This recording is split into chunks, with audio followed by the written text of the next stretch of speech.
Bien, vamos a empezar entonces la clase número 2 de este estudio que estamos llevando del libro de Esdras. Un libro donde hay muchas cosas para aprender hoy.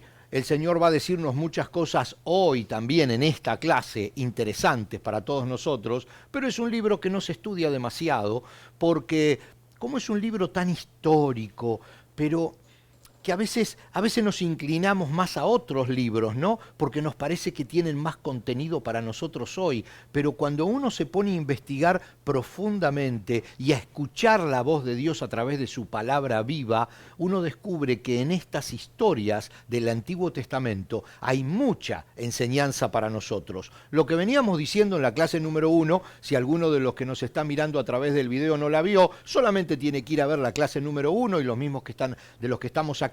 Pero decíamos en la clase número 1 que Esdras es una crónica de esperanza y restauración. Y bueno, y al final vamos a hacer una reflexión sobre eso, que mantiene viva esa certeza, esa promesa que el Señor nos da, que las cosas que nos pasan, a pesar de que son dolorosas en el momento, a los hijos de Dios, todas las cosas le ayudan a bien. Entonces Esdras es como que cuenta esa historia para nosotros, cuenta la historia de un pueblo, del pueblo de la promesa, que se apartó del buen camino, como muchos de nosotros en algún momento de nuestra vida nos apartamos por distintos motivos, pero se apartó y recayó sobre ese pueblo de la promesa que estaba en la tierra prometida, cayó sobre ellos algo así como la consecuencia de su desobediencia, de su pecado, de haberse apartado, de haber buscado otros dioses que no eran el Dios único y verdadero, Jehová de los ejércitos, dioses que eran de los pueblos y de las tribus que vivían ahí alrededor de ellos y que constantemente los estaban presionando religiosa y culturalmente. Se dejaron llevar y se les vino Nabucodonosor encima. Ya el pueblo de Israel había sufrido una crisis tremenda cuando muere Salomón, muchos años antes, muchos años atrás de lo que estamos estudiando. Muere Salomón y su hijo no sabe manejar las cosas. Hay una presión tremenda, básicamente por el tema de los impuestos que cobraba el Estado, con los que de hecho Salomón había construido poderosamente todo su reinado, pero estaban bien económicamente, pero era demasiada la presión y entonces se separa. Allí Israel se separa en lo que se llama el reino del norte, que se siguió llamando Israel, y el reino del sur, que se llamó Judá. A partir de ese momento las cosas empezaron a complicarse porque se debilitaron como nación, se debilitaron como ejército, dejaron de tener tanto poder en la zona y recuerden que estaban ellos en un territorio tomado a otra gente en la época de Moisés y de Josué básicamente, tomado a tribus que vivían en la tierra de Canaán y ellos los habían echado, pero los habían desplazado, digamos, no los habían aniquilado, seguían estando allí esa gente, y esa gente comenzaba a presionar sobre las distintas familias de Israel, llevándolos a pecar incluso, siguiendo otras culturas, otros dioses, otra ética de vida. Ya estaban débiles. El reino del norte sucumbe ante los asirios, ante los persas, y el reino del sur ante el reino de Babilonia. El reino del sur se llamó Judá, con su capital en Israel. Jerusalén es sitiada por Nabucodonosor, en 3 oportunidades entra, lo vimos bien en la clase pasada, y destruye completamente el templo de Salomón, roba todo lo que había en el templo y se lleva a todos los israelitas que estaban en Judá, o sea, en la parte sur, básicamente en la capital Jerusalén, se los lleva a Babilonia. Y los demás escapan cada uno por su lado. Fue un éxodo total, ¿no? Porque eran lapidarios cuando llegaban allí las fuerzas de Nabucodonosor. Y mataban y cortaban cabezas sin piedad. Entonces la gente que no quedó cautiva en Babilonia, se fueron por todos lados, se desparramaron. Pero Dios ya lo había avisado por sus profetas. Había dicho que por 70 años el pueblo de Israel iba a ser sometido por Babilonia. y que después de esos 70 años Dios les iba a permitir regresar a la tierra y reconstruir la tierra. Ya estaba todo predicho, pero no se dieron cuenta de que eso iba a suceder. Y a veces nos pasa eso a nosotros, así que no podemos decir que ellos eran unos tontos, porque si no estamos diciendo que nosotros también somos tontos, porque la Biblia nos dice las cosas que nos van a pasar y nosotros igual seguimos metiendo la pata y nos pasan. Y a ellos les pasó lo mismo. Los profetas le habían dicho, vuélvanse de sus malos caminos, porque si no, les va a pasar esto, esto y esto, hasta con fechas. Y no le prestaron atención y sucedió. Pasan esos 70 años y Esdras relata la misericordia de Dios dejándolos regresar a la tierra prometida. Entonces, esto es algo muy interesante. Esto es lo que vamos a ver en este libro. Ya vimos muchas cosas en la primera clase y ahora vamos a ver en esta segunda clase otras cosas que no dejan de ser una especie de introducción antes de que nos metamos a leer literalmente el libro de Esdras. Esdras y Nehemías, los dos, forman un equipo, trabajan juntos. De hecho, se piensa que es un solo libro, que luego se separó, que luego se separó en dos rollos, pero que era uno solo. El templo y las murallas de una ciudad destruida es la función que tenía cada uno de ellos. Fíjense que el libro de Esdras cubre el regreso de esa cautividad, después que pasaron los 70 años, y la construcción del segundo templo de Jerusalén. Eso es Esdras. Nehemías, que está pegadito como libro y además históricamente trabajan juntos, el libro de Nehemías, que lo vamos a ver después de Esdras, cubre la reconstrucción de las murallas de Jerusalén. O sea, uno el templo y otro las murallas. Era fundamental empezar por el templo, ya lo vamos a ver. Pero luego había que seguir por las murallas. ¿Por qué? Porque había muchos saqueadores que estaban en distintas partes distribuidos en los alrededores de Jerusalén y que utilizaban ese muro destruido por Nabucodonosor para asaltar, para saquear las casas de Jerusalén. Entonces los que estaban fuera, los exiliados, no querían regresar porque tenían miedo. Era una ciudad que no estaba amurallada, era una ciudad débil. Por eso Esdras reconstruye el templo y Nehemías reconstruye los muros para darle contención y seguridad a la gente que estaba regresando para vivir en Jerusalén. Esto es bien interesante tenerlo en mente. Los objetivos de Esdras y de Nehemías. Estamos estudiando Esdras, pero tenemos que verlo junto con Nehemías porque hay momentos donde es una sola cosa. Mostrar cómo cumplió Jehová su promesa de liberar a los judíos desterrados en Babilonia y dar seguridad y contención para que las familias regresen a Jerusalén y restablecer la adoración verdadera a Dios en Jerusalén. El objetivo. En Esdras hay una tarea material, la vamos a estudiar toda a fondo. La reedificación del templo impulsada por Zorobabel y Yeshua, y una espiritual. O sea, Esdras habla no solo de la reconstrucción física del templo, sino de una reconstrucción espiritual dirigida por el mismo Esdras. Y luego, en Nehemías, hay una tarea material, que es la reconstrucción de las murallas, y una tarea espiritual, otra vez conducida por Esdras. Entonces, esto tiene que ir de la mano. No podían volver a Jerusalén si no estaba el templo y las murallas. Pero tampoco podían volver si no estaba reconstruida la relación de esa nación con Dios, porque el centro era Dios. Entonces no iba a ser una nación verdadera si no reconstruían nuevamente esa relación de cada israelita con Dios. Las profecías del destierro y del regreso luego de estos 70 años. Yo sé que estamos haciendo una introducción muy grande, muy larga, pero es importante entrar en este asunto antes de que de empezar a leer el libro, saber de lo que estamos leyendo, porque si no nos perdemos. Yo les dije que había profecías que decían que Israel iba a ser arrancado de su tierra y que después de 70 años Dios les iba a permitir regresar. Iba a ser arrancado de su tierra por su pecado, por su maldad, por su desobediencia. Entonces vamos a ver un poquitito esas profecías. Ya hablamos de la profecía del destierro.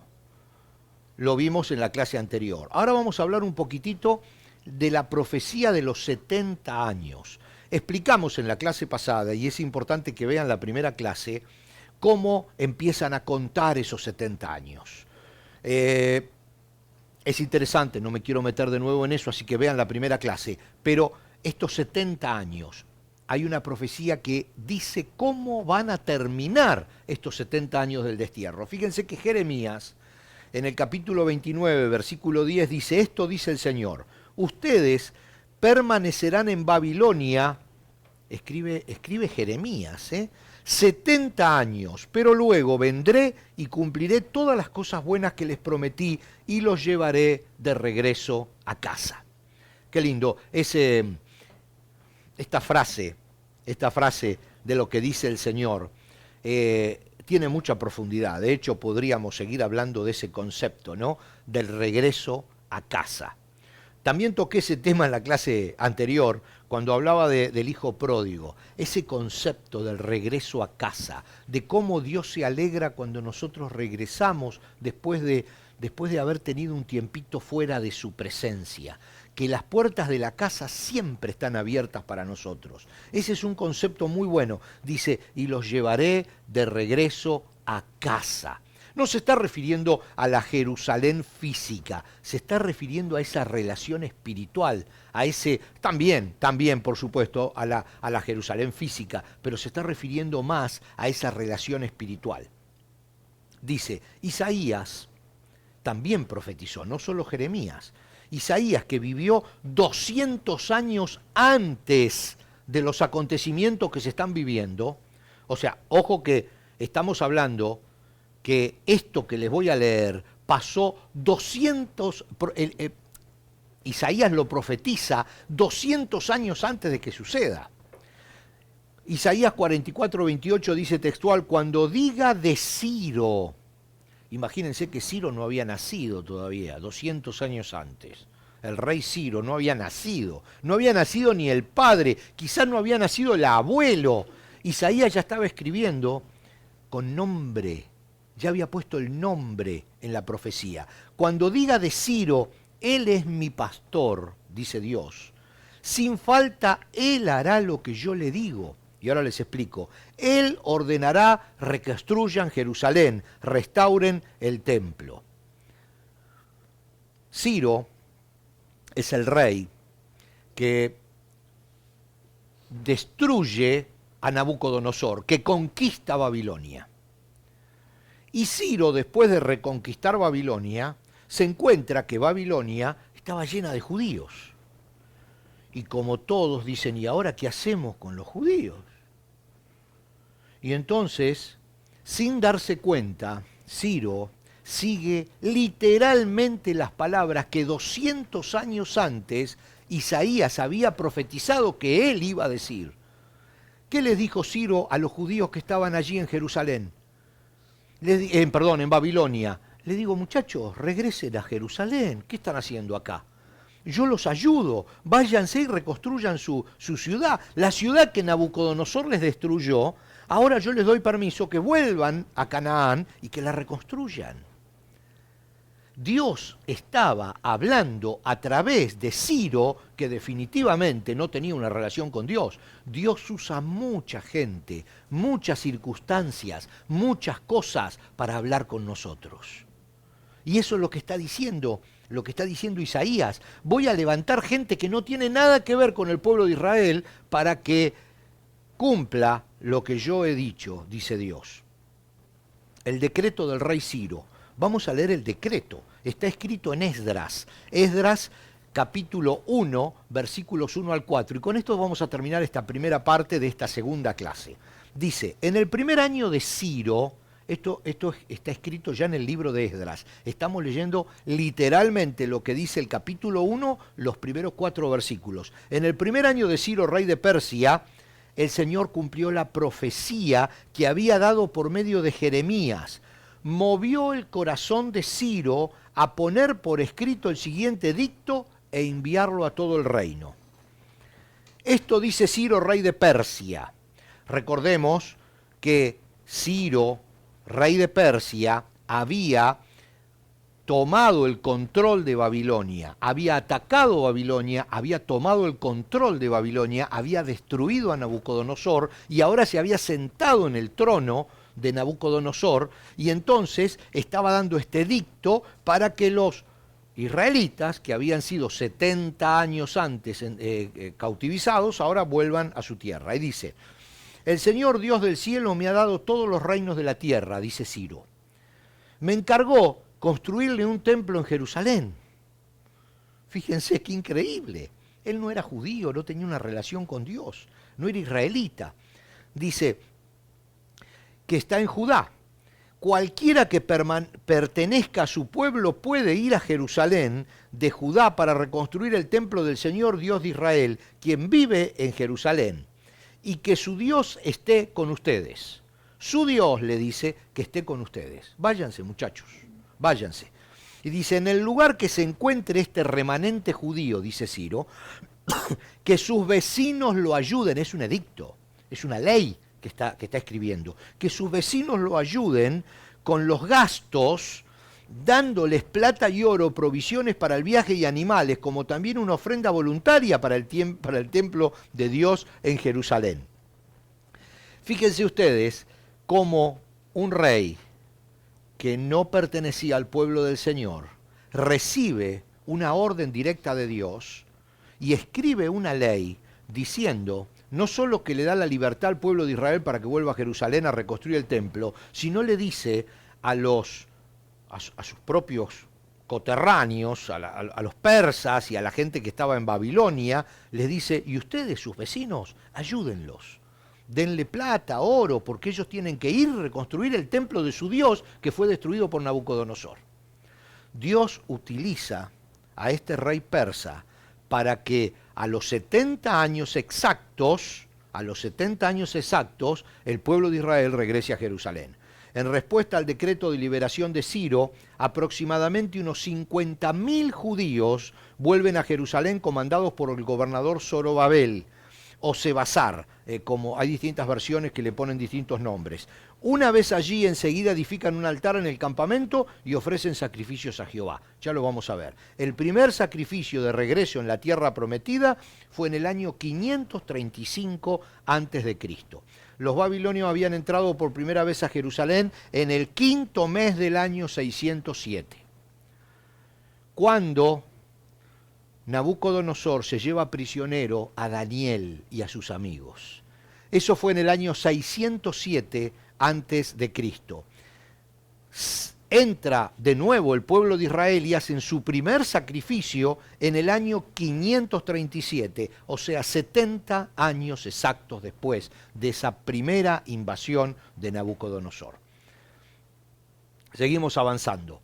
Pero vamos a seguir avanzando en la segunda parte. Vamos a hacer aquí un corte de esta primera parte de la clase número 2 y luego vamos a seguir inmediatamente con la segunda parte para que no se nos haga tan largo. Así que nos vemos en la segunda parte.